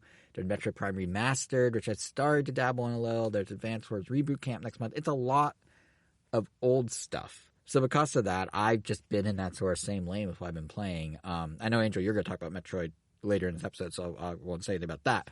But the one I want to talk about today is my first ever experience playing Super Mario Land 2 6 Golden Coins via Switch Online. Wait, repeat that? What did you say? Mario Land 2 6 Golden Coins. Your first what? My first experience playing Mario Land 2 6 Golden Coins. Oh, okay. For some reason, I heard an extra word there, and then I heard my first sober experience playing Mario Land 2. Dude, the game feels like you're not sober. I'm going to be honest. And that's partly why I want to talk about it. Like, there are really two reasons I want to talk about it. First off, I had no idea this game was like the quirky little brother of Super Mario World, which, as you guys know, is my all-time favorite game. Like, I knew it was technically speaking the next game to release in the main, like, Mario lineage. I think it's like 2 years after World, but I really didn't expect there to be so many parallels between World and Mario Land 2. Like, structurally, Land does differ in that you tackle 6 different zones, not worlds or lands, because Game Boy games are small, so it's only zones that contain 2 and 4 stages. But you tackle these zones in any order you want, and in doing so, you know, each one gives you a golden coin, and those 6 golden coins, once collected, you go your final battle with Wario. So that's different from Mario World. But the world map, it's totally a scaled-down riff on Mario Worlds. It uses the same little ladder and tree graphics, the mountains, just the way it's laid out. It's very, very Mario World. And that same parallel in style applies to some items, too. Like the mushroom sprite is literally the Mario World one. The rabbit ear power-up, it's very similar to the cape in its mechanics. And all that sort of stuff really, you know, all those parallels really made this whole experience feel sort of like an old-school take on a DLC release. Like, it's familiar. It's using existing assets and features, you know, but it's also new and different and like kind of builds on it in unexpected ways. So that was kind of a pleasant surprise as I was playing through it. But also kind of like DLC, it seems to have given the developers some real creative license. Like in the same way that Breath of the Wild's DLC was like, sure, we're going to put a motorcycle in Zelda. Like, it has that weirdness to it, I guess you could say. Like, exceedingly weird by Mario standards. Like, maybe I wasn't sober playing it type of weird. I mean, like, just to run through some examples. There's a Halloween-themed pumpkin zone that features an enemy called Mascools, which, yes, I looked up the name of. But what they actually are visually are basically Goombas wearing Friday the 13th Jason masks, complete with a knife stabbed into the side of their head. So to spell this out clearly, a Mario game is referencing a movie about murdering people. Or later in that same zone, here's another example, there's one random appearance from a humanoid-looking Dracula. First of all, he only appears that one time. They made a sprite, they programmed its behavior for one instance. Not even just a boss, just like there as a normal enemy. But more importantly, I can't think of a single other time a human enemy character existed in a Mario game. We got humans in New Donk City like 30 years later, but they weren't bad guys. They were like NPC props for the kingdom. This was a bad guy that you could like jump on the head who was human in a Mario game. And it's really all sorts of facets of Mario Land 2 that have these oddities. Like, there's a zone called Mario Zone, and every level is set inside this giant Mario toy. So as you beat each one, you move further up the toy, and they have visual aesthetics of you like platforming across Lego blocks and books and things. There's a micro world where you're literally put up against different types of ants. There's a turtle zone where at one point, even though it's the turtle zone, you're suddenly inside the belly of a whale, and there's just some divers who are stuck in there, and now they're enemies to hit or avoid. Like, to be clear, like, to be fair, a lot of this does make sense in that you're playing with the idea that this is a smaller game on a smaller system. You know, literally it's the first handheld platform of its time. So I get the metaphor of a tiny Mario exploring tiny things that are now big. But name a single other Mario game where the bad guys are straight up real world things. Like, what Mario game has ants? Just ants as an enemy. Or how about bouncing screws? Not Super Mario 3D anthropomorphic ones World with cartoony eyes. Have ants? Ants. Like Giant ants that you bounce on, yeah. Remember? They walk around the platforms, you bounce on them. They do. But does it have bouncing screws? Like, not cartoony ones with eyes that go like, bah, to the music or whatever. Just screws. Like bolts. Just like there bouncing. might have been screws in Galaxy in that one level where you get the spring Mario power-up. But... So is it not as weird as I thought? I mean, how about a level where you're going through some sort of science lab and there are literally dead specimens in jars in the background as you're playing? now you're talking about Super Mario All-Stars. I'm just kidding. All right. Okay. I was like, you gotta be kidding me. But no, it just feels like as I was playing through it, maybe it's not quite as unique as I thought, but it just felt like so much of this game didn't fit like the Mario IP as we now know it. Like, obviously some stuff carried on. You highlighted a few. I mean, I can name a few too. Like the way Nintendo leveraged Mario's hats to demonstrate his power-ups. You know, we on Game Boy they did it because they couldn't do a color palette swap on a black and white screen, so the hat did it. But you know, we saw that again in Mario 64. There's a space zone in Mario Land 2. That's a straight line to Mario Odyssey and the specific spacesuit that Mario has in it. But there's just so much weirdness that I feel wouldn't pass muster in any Nintendo-made Mario, like an official Mario game, since they've established the IP and its branding guidelines fully. Like, we've gotten, 5 new Super Mario Brothers games? 2 on DS, the Wii one, the Wii U one, 4... 5 if you count the Switch port. Let's go with that. 5 if you count the Switch port. Whatever it is. We got all those, and a common complaint is that in a lot of ways, they're cookie cutter, right? Like, they're fun. Some of the level design in the Wii and Wii U ones I thought was super cool in particular. But aesthetically, outside maybe the Starry Night level in Mario U, they kind of fit the same mold. It's a very, this is Mario safe type of presentation. And revisiting Mario Land 2 and thinking about, like, other games from that same early 90s Game Boy era, like Link's Awakening. It had unusual design decisions, you know, doing stuff like chain chomps and Shy Guys in the game. Like, I think what my time with Mario Land 2 really did was highlight what a different era it was for how Nintendo made games. Like, Nintendo wasn't afraid to get weird or different with how they presented their biggest IPs at the time. And honestly, I love weird Nintendo. I think it was around the time the announcements of the 3DS and Wii U eShop closures first dropped. I remember around that time I was saying... I was sort of lamenting about how, like, weird Nintendo wouldn't be as accessible because they don't make those types of games in that same way here in the Switch era. But a lot of the weird Nintendo I'm even most familiar with isn't necessarily the stuff they did in the early Game Boy game days either. That's why it was such a treat to now experience it with Mario Land 2 for the first time. Because to me, weird Nintendo were those quirky, smaller games they put on DSiWare or the 3DS eShop or even to some extent the Wii U eShop. And those tended to be, you know, more experimental games that maybe weren't tied to big IPs and played around with their theming more. But those basically, looking back now, became the place where Nintendo went to channel their weird ideas after realizing, hey, our major IPs have brand guidelines now, and we have to stay true to a certain world and a certain image, and we can't have Mario in front of dead creatures in test tubes, like, or a direct reference to the idea of stabbing someone with a knife. So it's just interesting to, like, play this slice of Nintendo history. And credit where it's due. I think Nintendo still embraces weirdness in certain ways.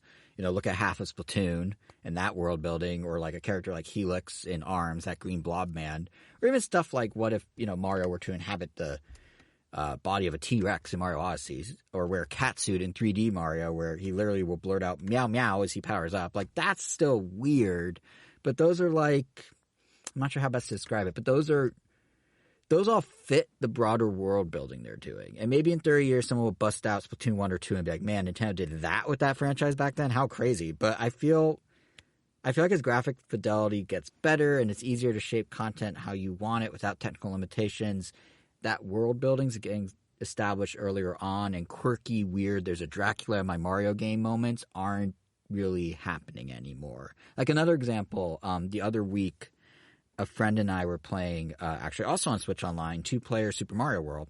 And we got to that one level with a smiling cloud that drops coins. And the coins have random smiley faces. They work exactly like normal coins. There's no explanation, no rhyme or reason. They're just a different sprite because they can be. And I feel like in the gaming landscape of now, like in the 2020s, there needs to be a reason for that, or a backstory, or have the coin surface repeatedly in different circumstances. Like, the randomness for randomness sake that is in stuff like Mario Land 2 isn't really a thing in Nintendo titles now outside maybe WarioWare and Rhythm Heaven. And I think also, a lot of people talk about how the industry is so divided between major publishers pushing these heavy-hitting AAA titles and indies covering the wacky, weird, and more out-there experiences. And if you look at how little Nintendo does now with small, quirky releases, like they did even in the eShop days on the 3DS, versus, today establishing on or working on established IPs or building IPs with some sort of bigger picture, established world or ideas in mind. Like, to an extent, Nintendo's becoming a little more guilty of that go big AAA or AA mindset that maybe we, maybe more than we tend to acknowledge or think about, at least in terms of the brands they're building up. Even the smaller ones, they're not as out there as some of those early 3DS downloads where everything has more of a plan attached to it, it feels like. So yeah, all those random thoughts spun out me seeing and playing through the entirety of Mario Land 2 on a random Sunday night. It was just such an interesting time warp into how, like, Nintendo approaches IP at the time, the kind of vibe or tone of Nintendo itself between then and now, and just sort of the foundation, I guess, the game laid, or in a lot of cases literally did whatever the opposite of laying is for future Mario games. So it was a fun trip. I was sober. But yeah, both a fun trip in terms of playing the game and just where my mind wandered in terms of like what Nintendo was and what Nintendo is and what Nintendo will be. And yeah. Have you guys ever played Mario Land 2? That got deep. I did play Mario Land 2. I remember playing it on Game Boy. I want to say I beat it on Game Boy as well, but I have vague memories of that. Well, the time I remember actually playing it was when it was first available on the 3DS, whenever they did their Game Boy Virtual Console. And yeah, it was quirky. Music was catchy as heck. Definitely loved it. It is catchy. Did it rock you to your core in the same way it rocked me? Not to my core. I think I was well aware of its very quirky nature beforehand. Oh, I had no idea. Yeah. Yeah. Kevin, you ever play it? Yeah, it was the opposite of going in blind. I feel like I have. It clearly didn't make a big impression on you either, so I guess I'm the only one. It's been a minute since I played that game. It only came out 31 years ago. It's not that long, but yeah. Wow. Angel, I mentioned also Metroid Prime is another big one for Nintendo. You have that on your docket here, right? Like, yeah, you've been playing Metroid, definitely. Yeah, kind of not be. I don't think I've ever maybe said it explicitly here in the podcast, but I would definitely consider like one of my all-time favorite games. I don't know where it would land on the top, but it's on the top somewhere. But man, playing, this GameCube marvel as, I guess, an adult, because I don't remember what year it came out, but it was definitely one of those games I played right when it came out. And it was also my first-person shooter, like, ever. And to go into it, like, so right off the bat, I didn't know any better about, twin-stick controls, if that was even a thing at that point. I'm guessing it was. Or mouse and keyboard style shooter controls. Like, whatever was presented to me first, that was, like, my go-to. So learning how to maneuver with just one stick and locking on was like, oh, cool, this works. This is my normal. And, over years, like, we had the HD remake or just the HD edition. And that was cool when I had touch controls. But this one, unfortunately, I don't want to say it has the best of both worlds. None of the controls are perfect, if that makes any sense. Like, each one has, like, a weird detriment. Like, for instance, like, oh, cool, now you could play Metroid Prime like a twin-stick shooter. Like, yeah, that's great. You could move around with one stick, aim with the other one. The problem is that the game wasn't designed for that, and you change weapons often, and that used to be done with the right stick, the little C stick. But if you're playing in twin-stick mode, you don't have to hold down X with one finger and then press a direction on the D-pad with the other finger.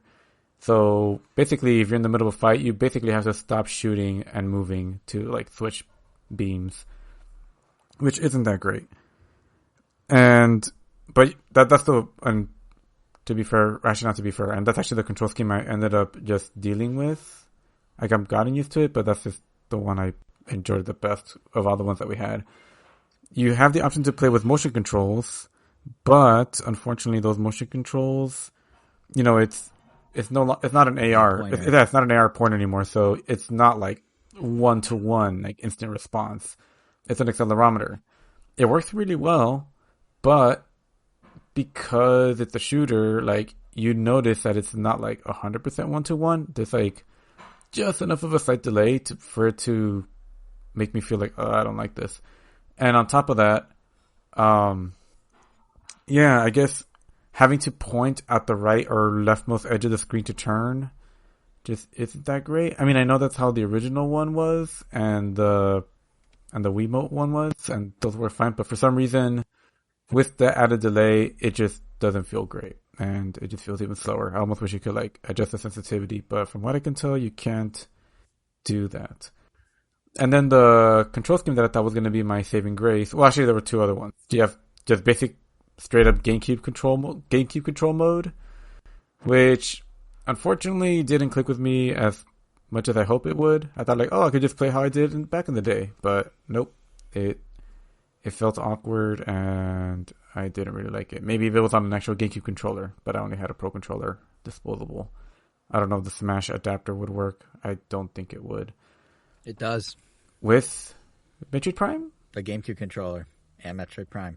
You have to go into mapping your controller settings in the system level. Oh, that's right. But it'll work. That is too much work for me. And the... You just asked would it work, not how much work. So I told you it will work. That's true. Not how much Good work. point. And the final control scheme that I thought was going to be my saving grace was the hybrid one. I thought like, oh, it's going to be like Splatoon. Twin stick shooting, but you kind of like refine your aim with like the gyro, which is always awesome. And the changing beam thing, you just deal with it. But unfortunately, and I guess it is true hybrid, but it's basically the GameCube controls, but with gyro motion. So your right stick is to change beams, and you aim solely by moving your controller around, which does not feel great as your sole way to look around the environment and aim. As a way to fine-tune your aim is perfect, but to be how you turn around completely, just like grabbing the whole controller and like shifting your body to the right or left, just does not feel great. So, twin stick shooting is how I went, and it works. And even more than halfway through the game, and I guess this is kind of annoying, like I still find myself swapping between pressing, I think it's like B to jump, or the right or the left bumper to jump. Because the bumpers can also do most of the work. You could jump, you could shoot, you could fire missiles with it, but you can also use the face buttons as well. So it's interesting, but it's weird to get used to. I can also keep pressing the wrong button for morph ball over and over again. It's like my body wants me to use X, but it's actually Y. I don't know. Maybe that's what was on something else, but nitpicks aside, obviously it's still a really great game. Oh my god, the music still holds up. The ambiance is just, I don't know, it's superb. Not to mention just like, the up-res models, the new model for Samus's suit, and Samus herself, and the enemies just look really, really great. Like, the graphics are so good. I'm nowhere near as far as you in it. Like, I haven't had any control issues with the twin stick because I'm not at the point where I need to worry about that. But dude, the game looks great. It's one of the better looking Switch games, and it's just a remaster. It's crazy how good it looks. Yeah, and I mean it says a lot because like the GameCube one still looks pretty good. I mean, if anything, it just looks like it just needs a little up-resing. But honestly, like it basically looks how you remember the GameCube one looking. It's like that nice kind of nostalgia where it's like, oh, it didn't always look like that. Kind of like how the Insane Trilogy for Crash Bandicoot, like in some ways it's like what you would imagine the polygons would look like if they were fully realized. Like, yeah, it just looks good. But actually, yeah, there is no but. Yeah, it's just actually, yeah, there is a but. But one thing that I did notice just from like my first time playing it when I was in middle school, I think, versus now, like 20 years later or however long ago it was, 15 years, whenever. No, it's closer. It came out in 2002, so 21 years. Oh my god. Well, 21 years later, yeah, all the encounters, all the combat that I thought was like, intense and in some cases difficult. Like, it's just not a thing at all anymore. Every space pirate, everything like can just be dispatched pretty easily. But I have I don't know if you want to call it luxury or unfortunate luck of having played this game many, many, many, many times. I remember replaying it many times during college, and yeah, like I still remember pretty well where like a vast majority of the enemies, where the secret items were how to dispatch of every enemy quickly. So yeah, like the challenge, at least in the combat side, was completely gone. But the best thing about this game is that it's not about the combat. It's about the exploration and just immersing yourself in the music and the environments and the lore. Which is why, like, I feel like it's still, like, yeah, the fact that it's basically a literal cakewalk, because you're just walking around everywhere now. Like, sometimes I don't even bother with the encounters. I just walk past them, because they don't have enough firepower to kill me. But, yeah, like, it's still super fun. Like, I don't know, you just get sucked into it. They just did a good job. I mean, some bosses didn't age very well, but you can also see where they made improvements on the sequels that I hope we get remakes for eventually. But so far, I'm loving it. I'm glad they brought it back. I'm glad I don't have to bust out my GameCube to just get the same kind of feeling that I would get, controllers aside. Like, it wasn't enough to really change my perspective on, or my positive outlook on this game. Yeah, great game. Great time. And also only $39.99, which is like great. Like, I probably would have still paid the full easily. Yeah. I would have paid the $59 or whatever they're charging for games nowadays. But for $39 it was like, oh wow, like, yeah, give it here now. Yeah. Pretty good. Pretty good. But that's all I really had on the gaming front. I barely even had time to I should have finished that game by now. It's not very long. But yeah, I barely even started as much as I wanted to power through it. So yeah, I'm right there with you. But I do hope that that's the next game I beat after having beaten Mario Land 2, because I know you can do it in about 8 to 10 hours. So yeah. Granted, you can Mario Land 2 in one sitting if you're good enough, which I somehow That's true. was. But yeah, yeah, I know speedrunners can beat Metroid Prime in like about an hour, which is pretty crazy. Yeah, that I can't do. That I am not. I am not one of those speedrunners now. Yeah. But I guess with that, unless there was anything else that anyone wanted to bring up I got now? something. Oh, I got something. All right, throw it For down. all the praise, this will be the last thing.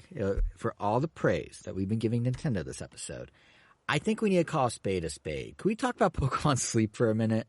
Like, I'm fine with Nintendo letting me, or not even fine, I'm cool with, I like Nintendo letting me step into their world with a theme park. Or I'm okay with having to book midnight tickets and not get sleep, which is something I never do for a movie, for the Mario movie. Or, if they want me to rebuy or subscribe to services that give me games I already own, sure. Even stuff like Pikmin Blue and Pokemon Go, they're welcome to track my movement, because I get little Pikmin and whatever. So great.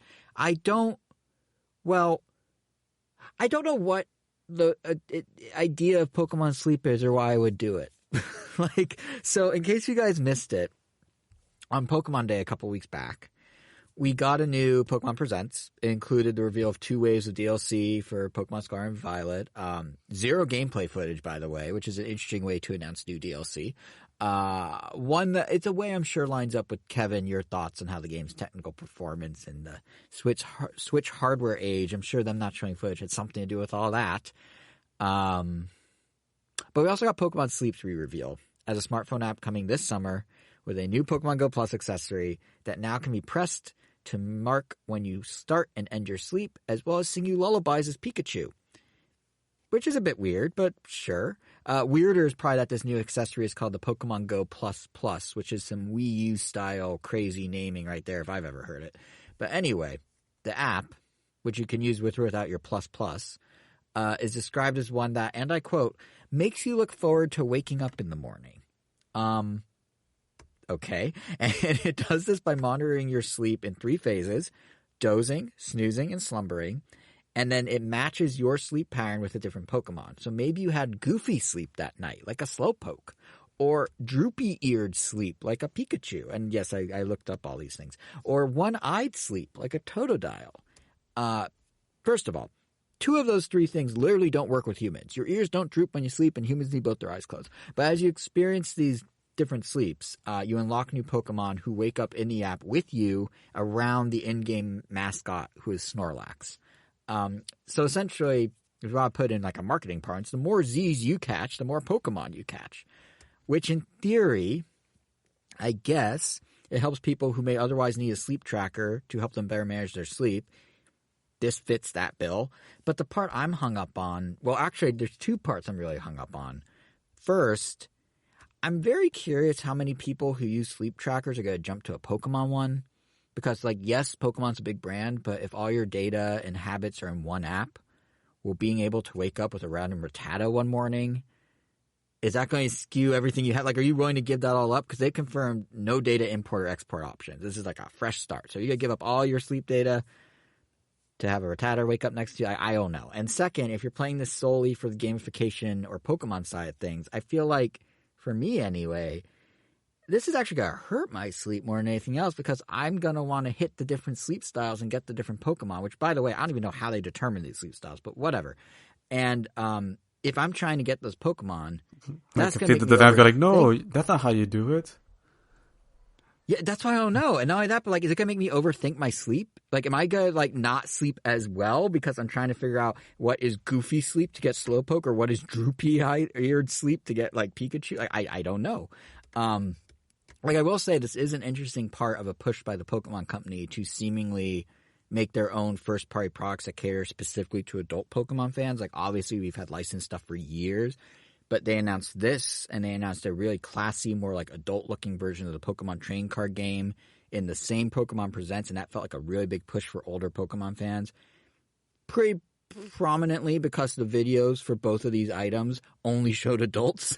Like, all the promo material is only adults. But I don't know, like, I'm not exactly sold on what Pokemon Sleep is supposed to be or why you would pay $55 for a Pokemon Go Plus to do it. Like, I guess if they had a sleep style Bidoof, like a sleep style like Bidoof, and that was a thing, then I'm of course going to have to download and spend however many nights of lack of sleep it takes to become a Bidoof. Like, yeah, okay. But that's not really a hook. And it's not one I'm going to spend $55 on. Like, I don't know what this is for, who this is for, where's this data going? Like, I don't understand. And it's weird because most Nintendo things I understand. So all this praise for Nintendo for the last, like, and Scream, for the last, 90 plus minutes. And now I'm like, what is this? Like, this makes no sense. So did you guys even see the news? Do you even care? Or are you just like, I completely missed it. Like, completely. It's just so strange. Yeah. I think. And this is a big announcement for Pokemon Day. So it's not like it's a little low key. I don't even know what's like going this on. and DLC were the two big announcements. Yeah. Like, I don't get it. I don't get it. I guess it's more reason why. I guess more proof that I've completely fallen off the Pokemon wagon. I heard about the designs, like, and I just heard about the designs, like, oh, check out these new Pokemon. Like, I didn't even know it was associated with DLC, you mean? I didn't even know it was associated with the DLC that was associated with the Direct. It was just like, oh, I guess these are new Pokemon that I either missed out on or they're coming out. Which I do like the designs, to be fair. I love that bird. I think it's called like Serendipity or something along those lines. That's just a word, so it's probably not that. Pheasant. That's a legit word. I think it's Pheasantipity, or they use Serendipity as a pun. Like, yeah. all the other new ones use words of that type in their pun. But yeah, it's weird. But yeah, I guess not. Yeah, I just like, once in a blue moon, Nintendo does stuff, and I'm like, what? But I kind of get it. Wii Fit. They're going to make fitness stuff? Okay, I get it. There's a market for that. And you can gamify it. The Vitality sensor, when they announced it, never came out. I understood kind of where they were going with that. I don't know who is this for? I'm so confused. Like, of all these things, I'm like, oh, Nintendo's nailing it. I'm in, like, Nintendo heaven. Like, this is, it's just like, then there's this. And it's a good reminder that for everything Nintendo does right, there's always a weird thing they do. Not necessarily a wrong thing. And not a weird thing in the Mario Land 2 way, but there's always a weird, there's always the pedometer tracker that came with walking training for the DS. There's always something like that brewing. So even that makes more sense. Anyway, I just wanted to throw that in because, Pokemon Sleep. Oh, here we go. Monkey Dory. That's great. That's actually pretty good. That's pretty solid. Okie dogie, because it's a dog. Mm-hmm. And the other one, oh yeah, Pheasantity and Ogrepon? Ogrepon? I don't know what that one's doing. I don't know what that's referencing. I will say though, you just saved my complaint, and I'm being unfair because I was saying Nintendo doesn't. It's just Nintendo. This is Pokemon Company who also made those names. So you know what? Pokemon Sleep doesn't make sense. Monkey Dory makes perfect sense as a pun. So it balances out. You restored balance to the universe at the end here. Well, since you're already on a roll, you might as well do the usual housekeeping. Oh, sure. Okay, we're going right into that. All right. Well, thanks for tuning in, everyone. Our next episode will hopefully be in the usual 2-week time span, but if not, there's an easy way to make sure you don't miss it regardless. You can listen to us on your favorite podcast app. We're on Apple Podcasts, Google Podcasts, Spotify, Stitcher, TuneIn, iHeartRadio, Amazon Music, Pandora, and our YouTube is at Ram Nintendo, which coincidentally is also our Twitter. You can also find us individually on Twitter. I am JSR7, Angel is Wero, WEIRO, Kevin is KVN Gomi. I'm done with housekeeping now. Well, I guess let's give Jason... Oh, no, actually, no. You've said enough. Let's give Kevin the final word. Make good choices.